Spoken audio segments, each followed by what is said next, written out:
পরের দিন সকালেই ছিল আমাদের ঘর ফেরার পালা, আর রুম ছাড়তে হবে 10টার মধ্যে। সকালের খাওয়া দাওয়া সেরে নিয়ে 4জন ছুটলাম সুইমিং পুলে। পড়ে থাকলাম ওখানে 2 ঘন্টা।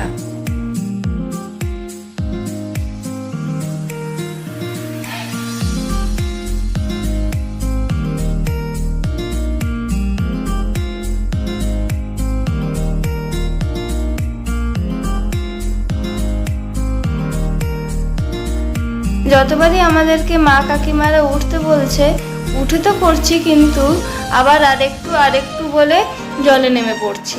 এই করে করে 5-10 মিনিট পর উঠেই পড়লাম। এরপর রেডি সেডি হয়ে আমরা হোটেল থেকে বেরিয়ে পড়লাম।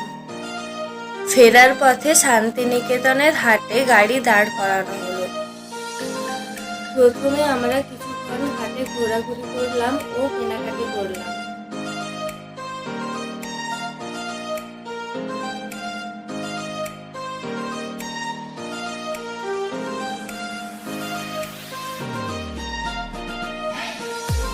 অবশেষে সাঁওতালিদের সাথে সাঁওতাল গানের তালে তাল মিলিয়ে নাচ করার পর ওদের বিদায় জানিয়ে আমরা আবার ঘরের পথে রওনা।